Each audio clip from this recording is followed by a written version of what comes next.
I'm on this winding path one last time. One last time. Let me explain why.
It all began when I graduated the medical faculty. As I walked across the stage to receive my diploma, the mayor's eyes seemed to follow me. From that day on, he made an effort to attend every event or ceremony related to my career as a doctor.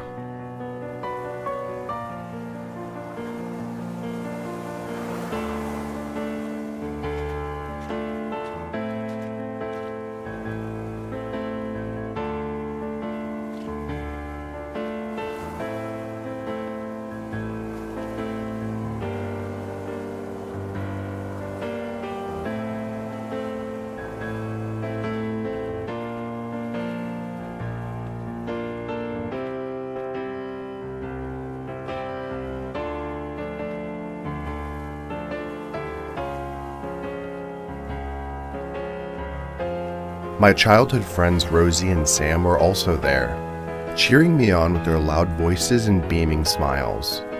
Despite our busy schedules, we promised to catch up more often now that I'd graduated.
As I entered my first job as a doctor, I was full of hope and ambition.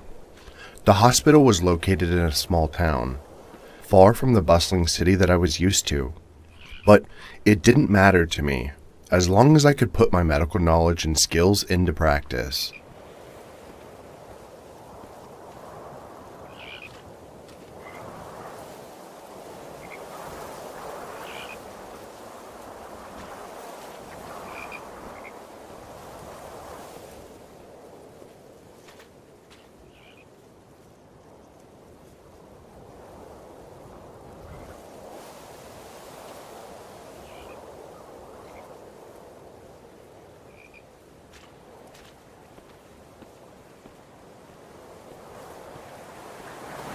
But reality hit me hard. The hospital was understaffed and underfunded. The equipment was outdated and the working conditions were poor. Patients came in with various illnesses, some easily cured with proper treatment, while others were too severe for us to handle.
I remember one day when a young girl came in with a high fever and difficulty breathing.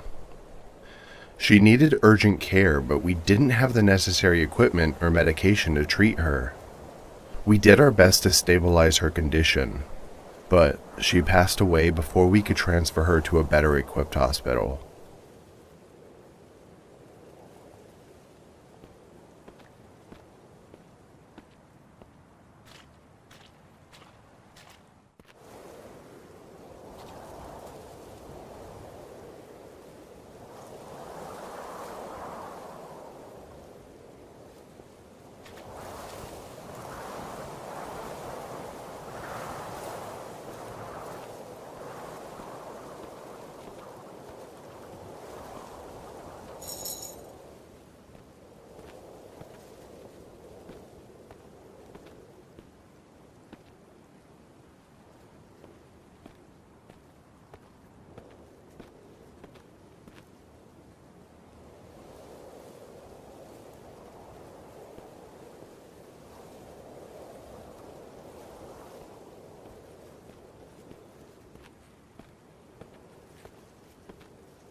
That incident haunts me to this day.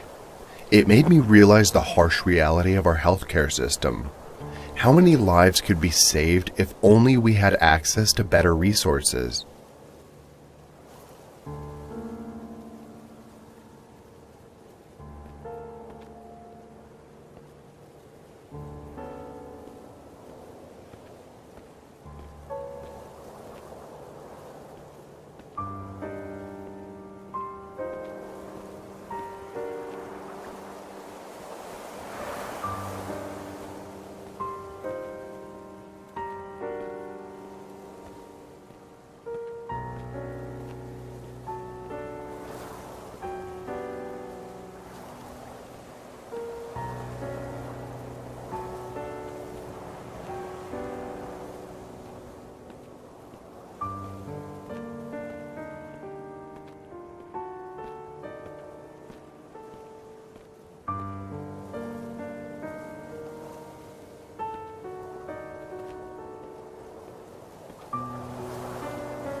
one day as Rosie entered the hospital lobby to visit me, she couldn't help but notice the gleaming glass and marble walls, a stark contrast to the outdated equipment and overworked staff.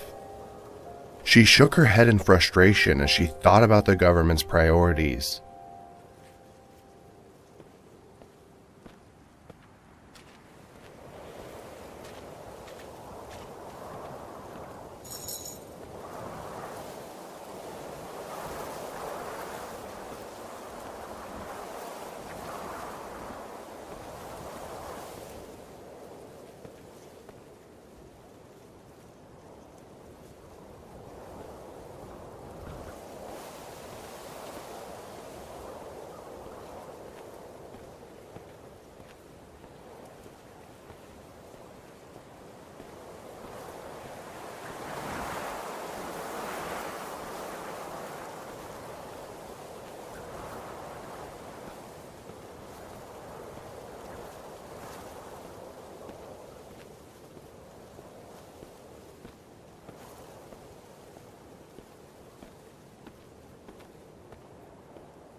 She thought back to her childhood with me, when we would play doctor together in our makeshift clinic made out of cardboard boxes.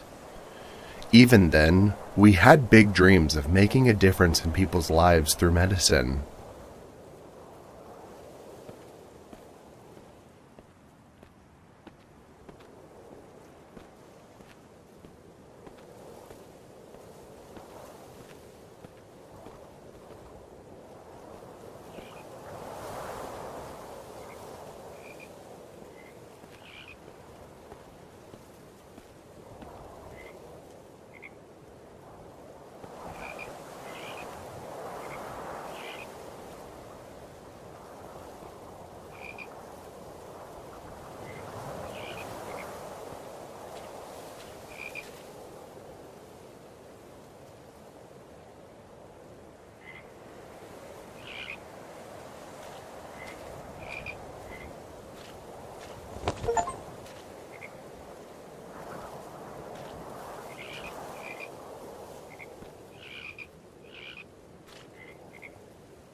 But as she grew older, Rosie realized that not everyone had access to proper health care like we did.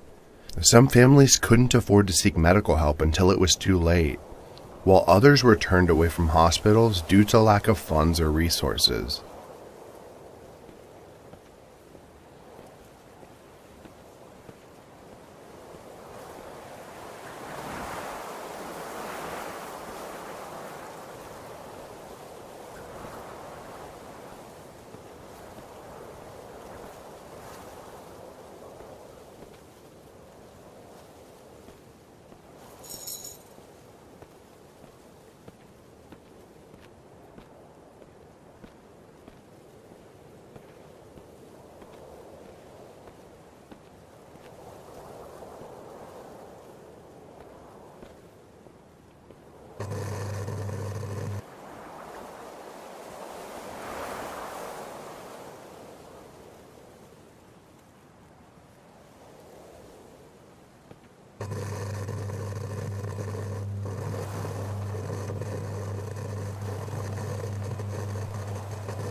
all began when I graduated the medical faculty. My childhood friends Rosie and Sam were also there. As I entered my first job as a doctor, I was full of hope and ambition.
The wind rushes past me as I speed down the road, my lungs heaving with each sharp inhale. It's moments like these that cleanse not just my body, but my very soul.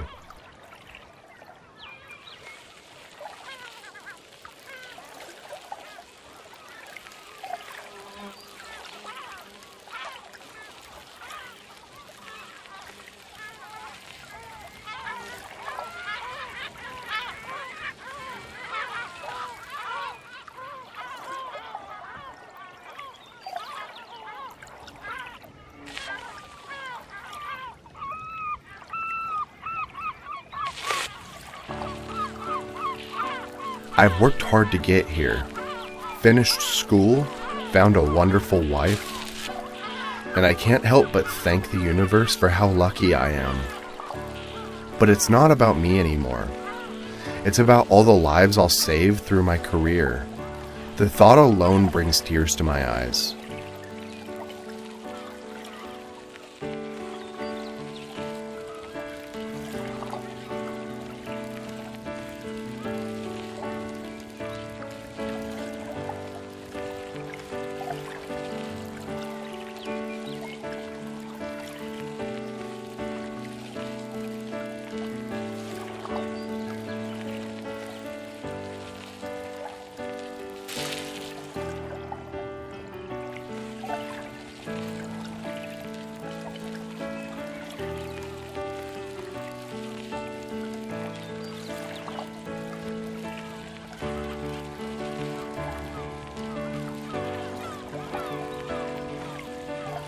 As I ride around the lake, the sun glinting off its surfaces takes my breath away. The beauty of this moment is almost overwhelming. My serotonin levels skyrocketing as I take in the magnificent view.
With each deep breath, I feel alive and invigorated, grateful for the ability to experience such joy and freedom on this ride.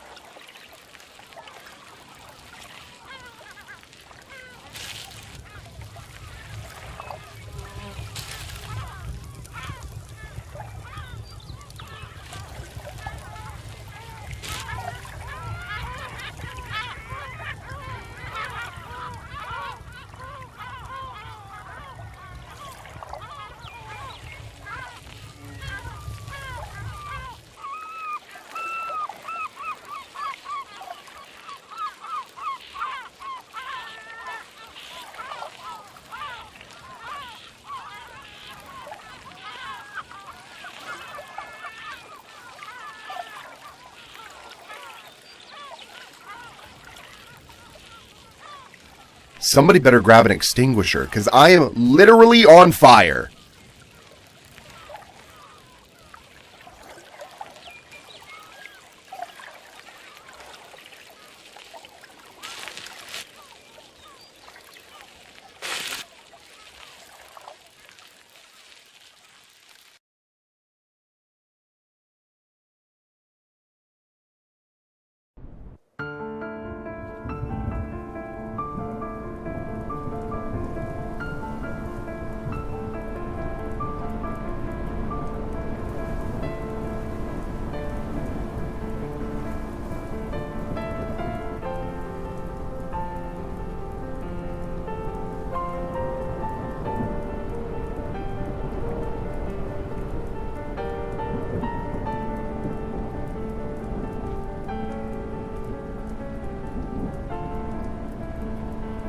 Sam, the one I mentioned earlier, was actually the mayor's son.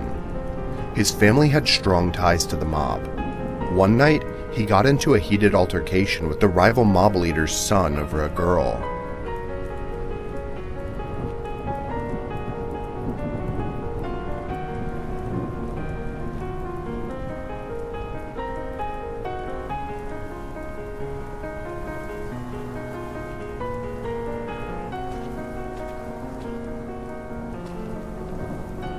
Unfortunately, things escalated and he ended up in my surgery room. Initially, everything appeared to be progressing well during the surgery. However, his body had an unexpected reaction to the medications used. His CRP levels began to rise uncontrollably, and I was at a loss as to why this was happening. I looked up at the clock. Every second felt like an eternity. The weight of responsibility weighed heavily on my shoulders, not just because he was the mayor's son, but because I had promised to save lives.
I knew that I would be held accountable for Sam's death, even though it was beyond my control. The pressure from both sides intensified, and soon enough, my career was under threat.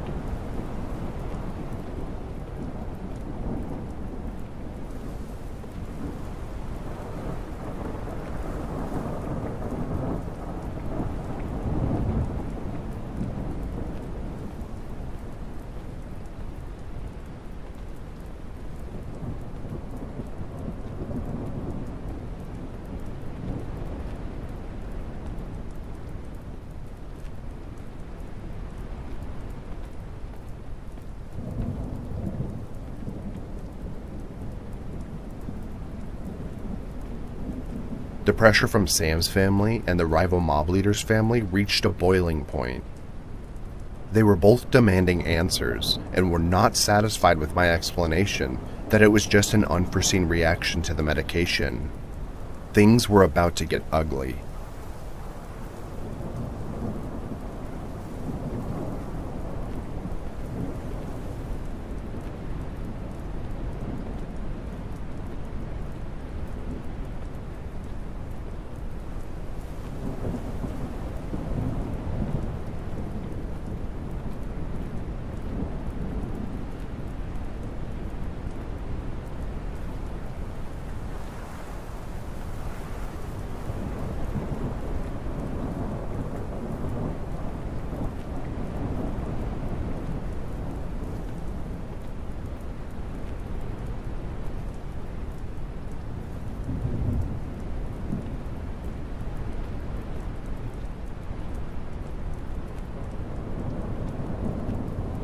The next day, rumors began circulating about my involvement with the mob, and accusations flew left and right. My superiors called me into their office and demanded an explanation.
How could they think that saving lives was a mere risk to me?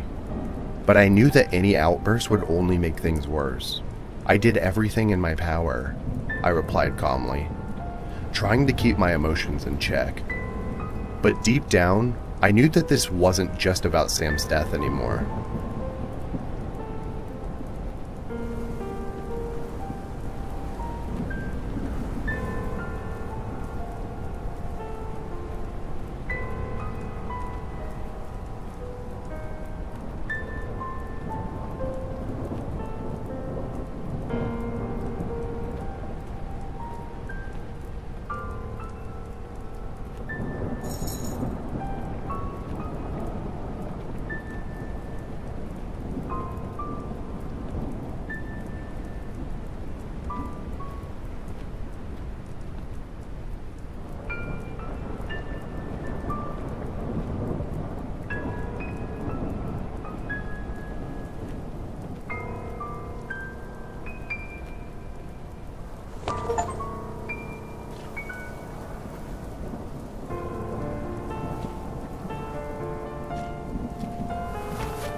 Maybe all those years of studying and working hard meant nothing in this world where politics trumped everything else.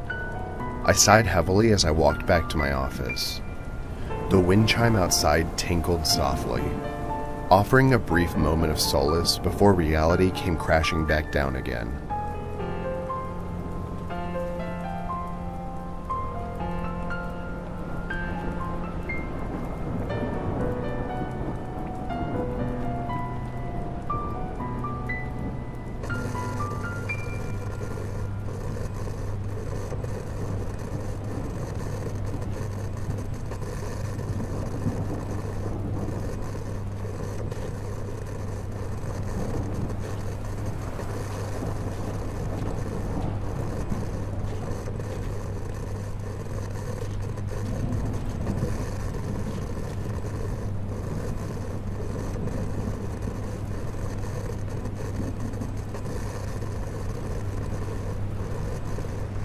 Things escalated and he ended up in my surgery room.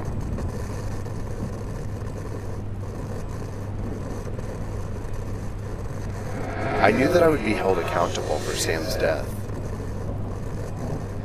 The next day, rumors began circulating about my involvement with the mob.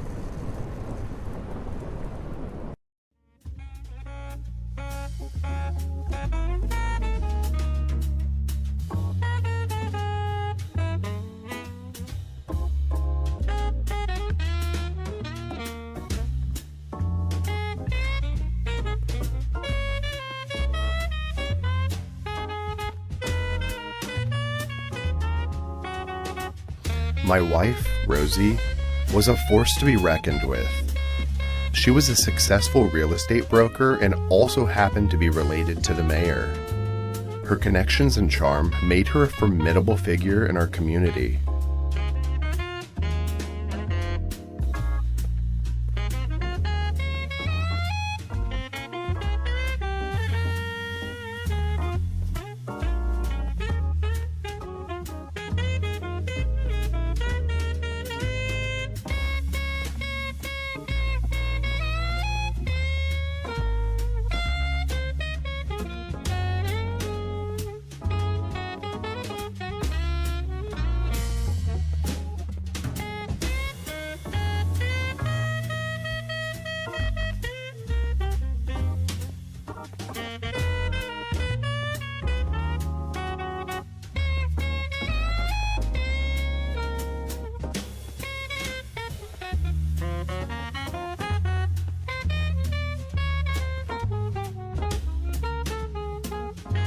Her manicured nails tapped nervously on the tabletop, her well-coiffed hair hiding the creases of worry on her forehead.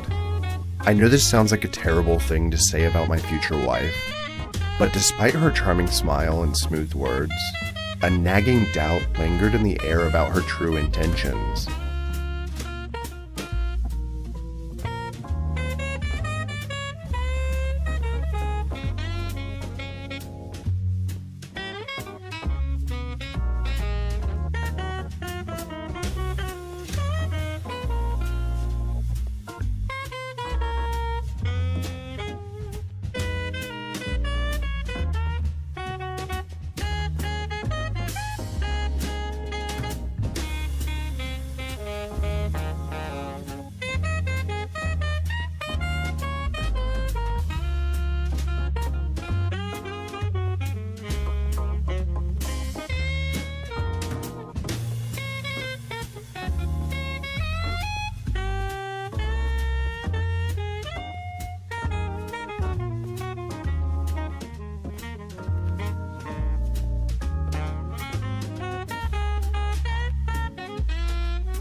Despite this, we had formed a close bond over the years in our small town.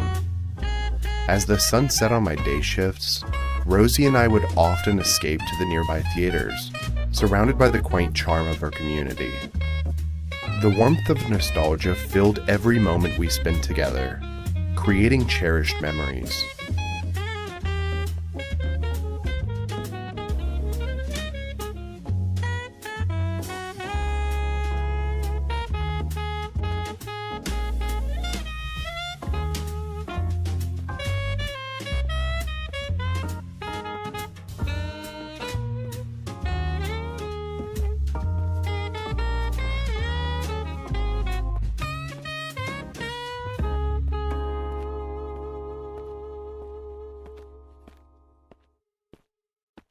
One night, as we sat at the dinner table, Rosie brought up the topic of starting a family. I could see the excitement in her eyes as she spoke about our future children. But all I could feel was fear. Fear of not being able to provide for them or protect them in this dangerous world we live in.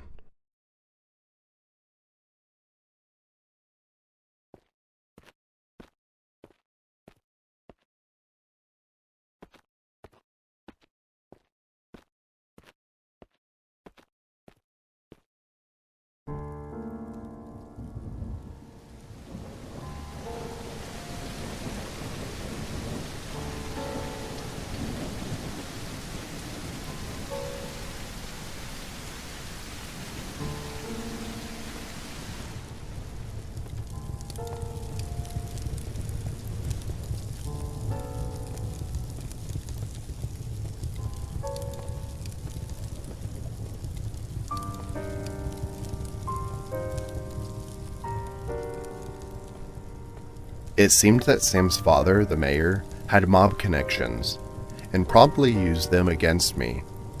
The hospital was obligated to let me go, especially after they organized some incidents that didn't quite work in my favor. Things turned ugly. They sullied my name all over, and I couldn't find a job anywhere after that.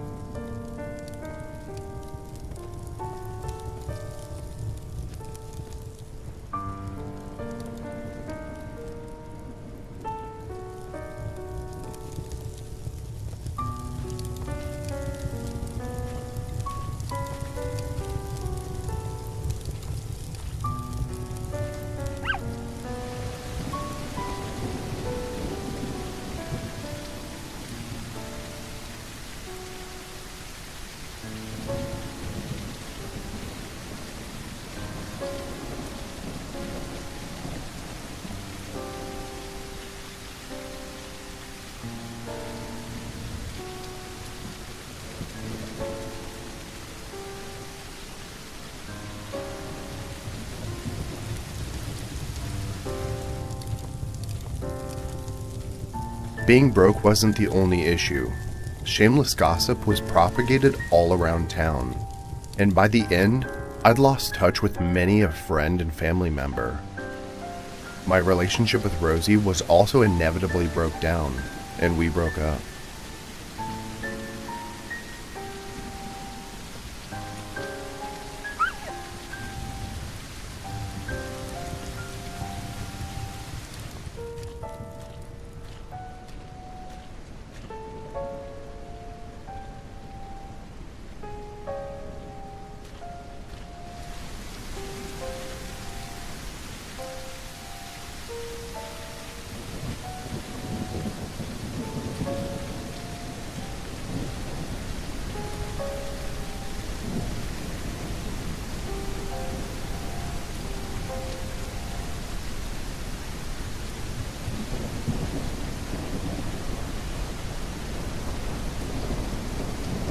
The propaganda was relentless.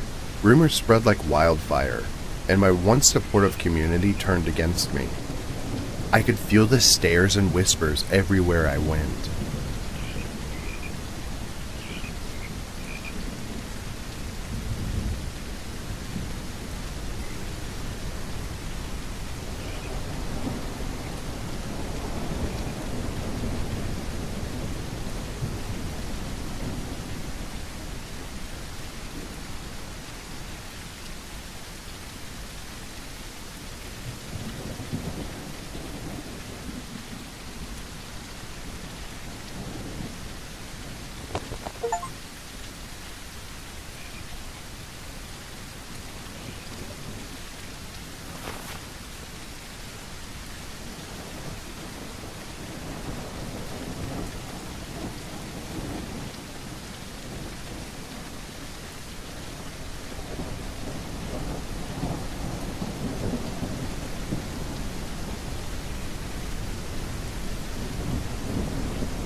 Even worse, my former colleagues refused to speak up for me after the backlash from the mob and the mayor's office. It seems like everyone had turned their backs on me.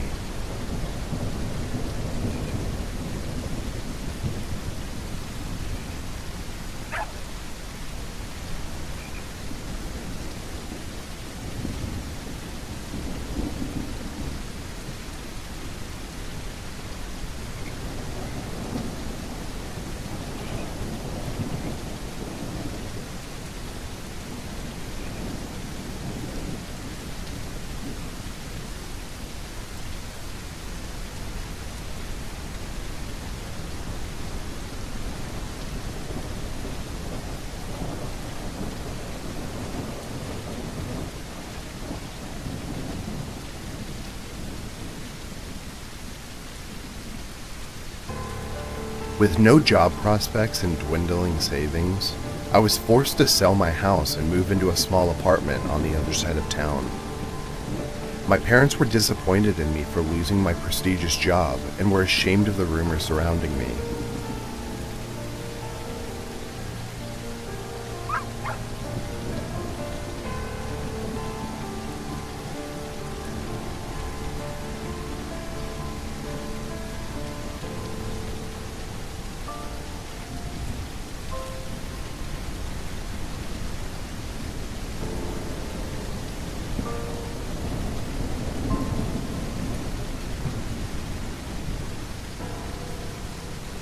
But the worst blow was, of course, what it did to me and Rosie. She couldn't handle the scandal surrounding my name, and didn't wish to risk her own reputation by continuing our association.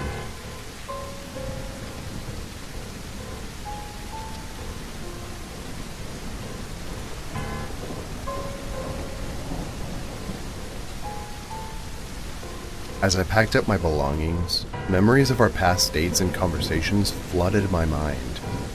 How could she abandon me like this? After everything we had been through, it was like a dagger to my heart.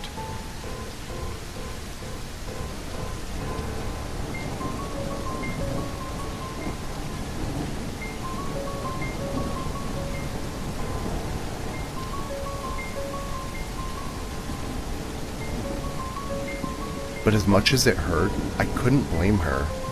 The propaganda against me was cruel and relentless. Of course, she didn't want any part of it.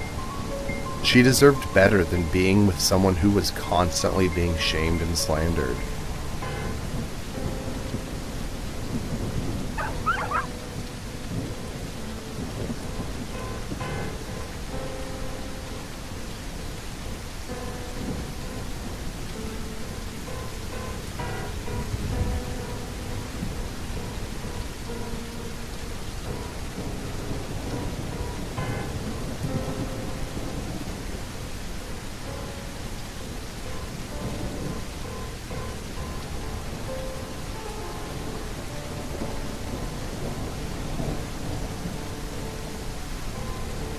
I thought about reaching out to her, begging for another chance. But I knew deep down that it wouldn't make a difference. The damage had been done and our relationship was beyond repair.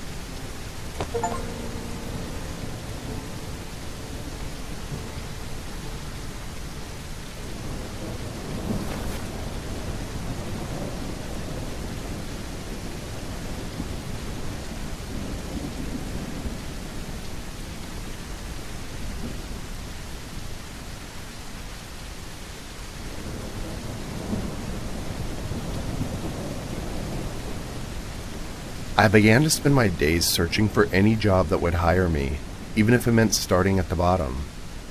But no one wanted to give me a chance. The mayor's influence seemed to reach every corner of our small town.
It seemed that Sam's father, the mayor, had mob connections.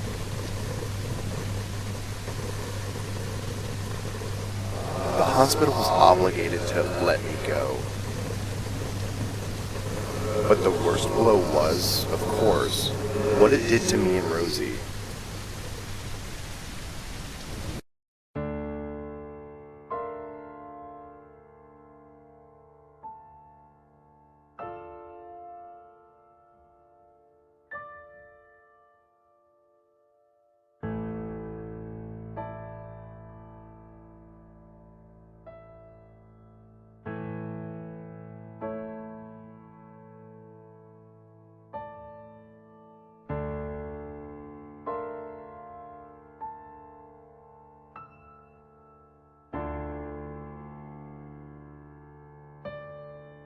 The memory of that fateful day in the hospital is a constant, never-ending present in my mind.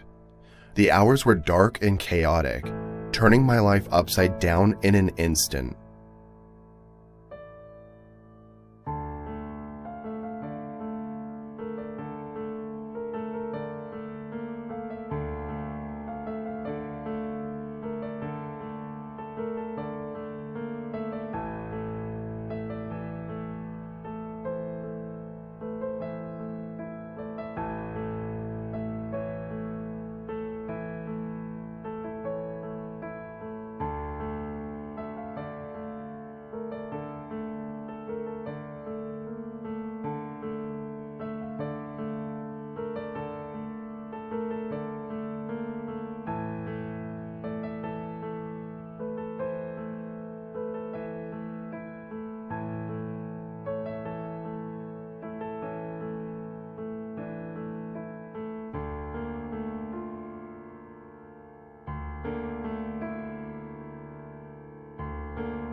Amidst the madness and chaos, I found a moment of clarity as I gazed out the room. My eyes fell upon a personnel guy swiftly and furtively holding a small bottle in his pocket. It said cyan something on it. He looked at me and winked. "Mr. Salieri sends his regards."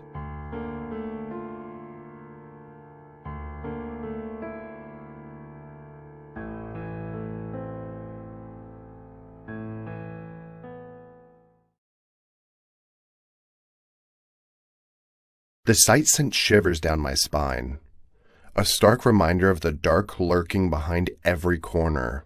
Even amidst the chaos, this image remains etched in my mind, haunting me endlessly.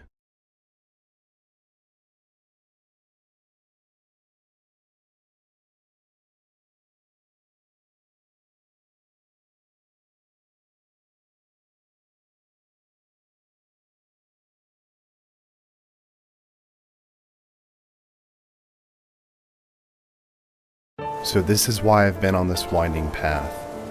To put an end to the crushing weight of sadness that has plagued me by throwing myself off the edge of this cliff. The jagged rocks below taunt me, daring me to take the leap and release myself from it all.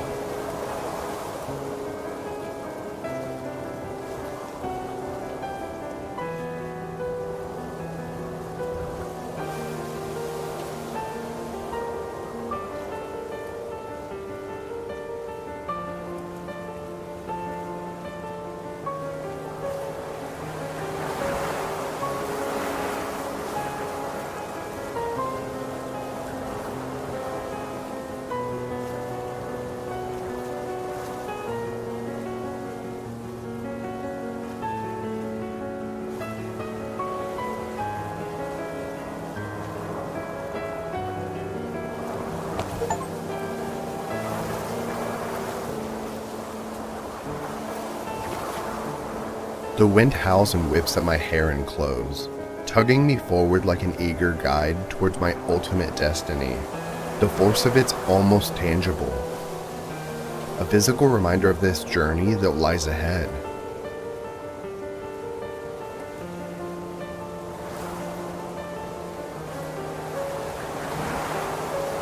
The wind carries with it a scent of salt, a reminder of the vast ocean just beyond the craggy cliffs. It fills my nostrils and stirs up a sense of adventure and determination.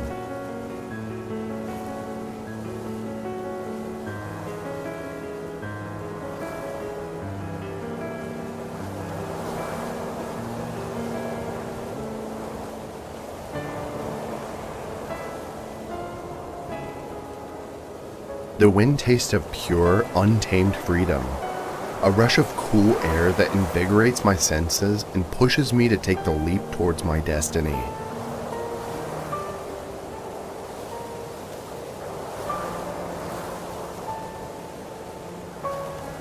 The gusts swirl around me, carrying with them the sense of earth, the echoes of the past travelers, and their stories.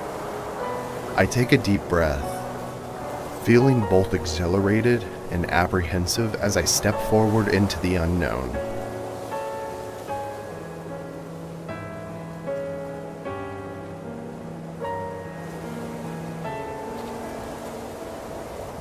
The Personogai is etched into my mind, a symbol of death and betrayal. It must have been cyanide seeping through his veins like poison, planted by the rival mob to sabotage Sam's surgery. The memory haunts me, taunting me with the knowledge that I couldn't save him. And now, I'm left with nothing but shattered pieces of my former self.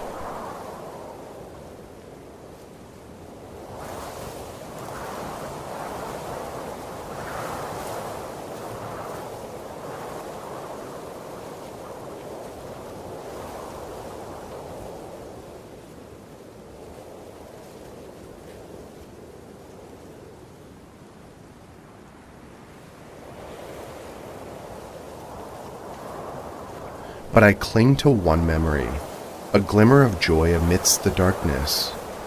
Riding a bicycle 5 years ago, feeling the wind rush against my skin, and the freedom of breathing without fear or pain. It was a fleeting moment, but it remains burned into my soul. I choose to keep living despite the overwhelming grief and emptiness. Breathing is my purpose, my reason for living, and I've come to realize that it is actually the most profound purpose of all.